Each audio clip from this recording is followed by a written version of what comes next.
আসসালামু আলাইকুম। এখন শুনবেন সংবাদ শিরোনাম। ঢাকার কেরানীগঞ্জের শিং নদের অস্তিত্ব এখন শুধু ভূমি অফিসের নথি আর মানুষের স্মৃতিতে। দখলে পিছিয়ে নেই সরকারও, নদের জায়গায় হয়েছে।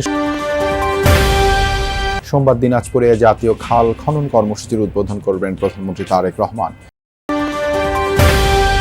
ইরানের তেল রপ্তানি টার্মিনাল খার্গ দ্বীপে যুক্তরাষ্ট্রের পাল্টা জবাব দিচ্ছে তেহরান। জ্বালানি নিষেধাজ্ঞা উঠে যাওয়া মধ্যপ্রাচ্য যুদ্ধে কপাল খুলেছে। গুমোট গরম কাটিয়ে রাতে রাজধানীতে আকস্মিক শিলাবৃষ্টি। আগামী কয়েকদিন অব্যাহত বর্ষণের পূর্বাভাস। বইমেলায় ক্ষতিগ্রস্ত। এতক্ষণ শুনছিলেন সংবাদ শিরোনাম। এখন শুনবেন বিস্তারিত। মানুষের স্মৃতিতে আছে কিন্তু বাস্তবে নেই এমন একটি নদ আছে ঢাকায়। স্থানীয় বয়োজ্যেষ্ঠদের স্মৃতিতে এখনও তরতাজা এই নদ শিংয়ের ভরা যৌবনার গল্প। সরকারি নথিতেও নদটির অস্তিত্ব মেলে, তবে সরেজমিনে নদের অবস্থান খুঁজে পাওয়া রীতিমতো দুঃসাধ্য। কোনো কোনো জায়গায় নদ টিকে আছে সামান্য নালা হয়ে, আবার কোথাও চিহ্নই নেই। নানা স্থাপনায় স্থানীয়রা যেমন, তেমনি সরকারও নদ ভরাট করে নির্মাণ করেছে সড়ক। বিশ্ব নদী রক্ষা দিবসের সামনে রেখে এই নদের সন্ধান করেছেন শাকিল হাসান। ছবি তানভীর মিজানের। একটি প্রবাহের খোঁজে ঢাকার কেরানীগঞ্জে এসেছি আমরা। নদের নাম শিং, স্থানীয়ভাবে পরিচিত সিংহ নদ নামে। নদীটা বড় আছিল, আর ঢেউটা দিয়ে উঠতো, পানি ডাকে এই সিংহর মতনই ডাক আছিল, এই কারণে এটার নাম হয়েছে সিংহ নদী। একসময় সিংহ নদী ছিল কেরানীগঞ্জের লাইফলাইন। স্থানীয়দের আলাপে বারবার উঠে আসে সেই স্রোতধারার কথা। এই দুই খালটা পানি এখানে কাটাল গেছে, নাও গেছে, বুট গেছে। গয়না নৌকা দেওয়া ওই যে নবগুল দোহার যত মারামারা ছিল এই খালদা যাই। কাগজে 17 কিলোমিটার দীর্ঘ এই নদটি খুঁজে পেতে আমাদের বেগ পেতে হয়েছে। পথে নানাজনকে জিজ্ঞেস করে পাওয়া গেল এর অবস্থান। বেশিরভাগ জায়গায় নদ সরু নালার মতো। আরও আশ্চর্য, কোথাও পানির অস্তিত্বই নেই। নদীটা বাঁচবে, ঠিক আছে, জনগণ বাঁচবো, কৃষক বাঁচবো। মাটি কেটে কেটে পড়ছে। শিং নদের সীমানা বুঝতে 17 কিলোমিটার ঘুরে দেখি আমরা। সরেজমিনে অনেক খুঁজেও অনেক জায়গাতেই শিং নদের কোনো অস্তিত্ব পাইনি আমরা। তাই সরকারি নথি খুঁজতে চাই। RS, CS এবং SA রেকর্ডস দেখে নিশ্চিত হতে চাই নদের অবস্থান। তাই আমরা এসেছি কেরানীগঞ্জ ভূমি অফিসে। এখানকার দুজন সার্ভেয়ার দেলোয়ার হোসেন ও আফজাল হোসেনের সাথে কথা হয়। নামানো হয় সব নথি ও নকশা। CS খতিয়ানে শিং নদের গড় প্রস্থ 120 ফুটের বেশি। তবে পরের জরিপে ভয়ানক বিপর্যয়। ধর্মসুর এবং আকসাইল মৌজায় RS খতিয়ানে শিং নদের বেশিরভাগ জায়গা রেকর্ড দেখানো হয়েছে ব্যক্তি মালিকানায়। আর এতেই নদের জুড়ে নদী, নালা, খাল ও জলাশয় খনন এবং পুনঃখনন কর্মসূচি শুরু করতে যাচ্ছেন প্রধানমন্ত্রী তারেক রহমান। আগামী 16 মার্চ দিনাজপুরের কাহারোল উপজেলায় জাতীয় খাল খনন কর্মসূচির উদ্বোধন করবেন তিনি। এই কর্মসূচির আওতায় সারা দেশে প্রায় 20,000 কিলোমিটার খাল ও জলাশয় খননের পরিকল্পনা রয়েছে।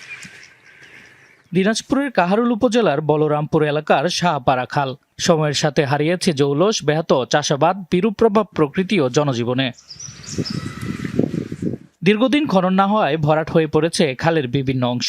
শুষ্ক মৌসুমে পানিশূন্য হয়ে পড়ে খাল, এতে ব্যাহত হয় কৃষি সেচ। অন্যদিকে পানির প্রবাহ না থাকায় বর্ষাকালে খালের আশপাশে দেখা দেয় জলাবদ্ধতা। অবশেষে নিরসন হতে যাচ্ছে সমস্যার। দীর্ঘ প্রায় 12 কিলোমিটার খালটি পূর্ণ খনন ও স্লুইস গেট নির্মাণ করবে পানি সম্পদ মন্ত্রণালয়। আগামী 16 মার্চ এর উদ্বোধন করবেন প্রধানমন্ত্রী তারেক রহমান। নদীটা ছিল ওই দিক, আমার বাড়ির সামনে, তখন ছোট ডালা ছিল, এখন নদী হয়ে গেছেই যায়, পূর্ণবান নদীতেই যায়, বড় হয়ে গেল। সুইচ গেট যদি হয়, ওভার ড্রাম যদি হয়, তাহলে আবার সেটাই হবে, জলবদ্ধতা থাকবে, মানে 5-6 মাস, তাহলে কৃষকের জন্য ভালো হবে। আর আবার যখন খুলে দিবে তখন মনে করেন যদি খনন করানো হয় তাহলে তা দ্রুত নামবে পানিটা।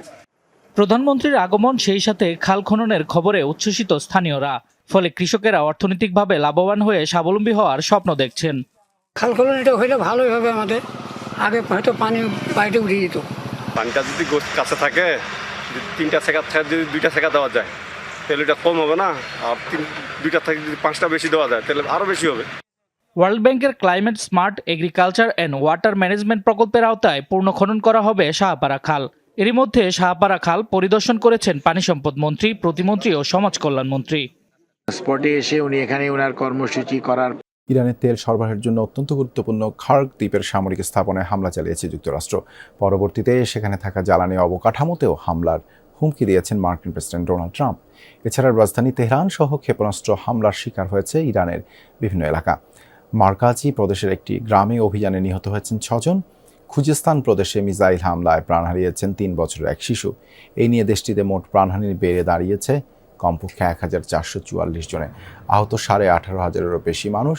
থেমে নেই ইরানের পাল্টা হামলাও। ইসরায়েলের রাজধানী তেল আবিব সহ বিভিন্ন স্থানে ছোঁড়া হচ্ছে একের পর এক মিসাইল।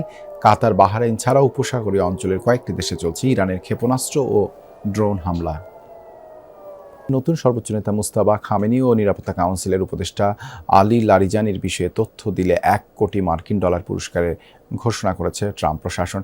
সামাজিক মাধ্যম এক্সে এই ঘোষণা দিয়ে মার্কিন পররাষ্ট্র মন্ত্রণালয় জানানো হয়, তাদের বিষয়ে নির্ভুল তথ্য দিতে পারলে আর্থিক পুরস্কারের পাশাপাশি যুক্তরাষ্ট্রে পুনর্বাসনের সুযোগ পাবেন তথ্যদাতারা। মুস্তাবা খামেনি আর লারিজানির ছাড়াও ইসমাইল খতিব, আলী আসগার হেজাজি, মেজর জেনারেল ইয়াহিয়া রহিম সাফাভি ও ব্রিগেডিয়ার জেনারেল ইস্কান্দার মোমেনিস সহ ইরানের বেশ কয়েকজন শীর্ষ নেতার বিষয়ে তথ্য চাওয়া হয়েছে ওই বিবৃতিতে। তবে এর কিছু সময় আগে আল কুদস দিবস উপলক্ষে তেহরানের রাস্তায় জনগণের সাথে হাঁটতে দেখা যায় আলী লারিজানিকে।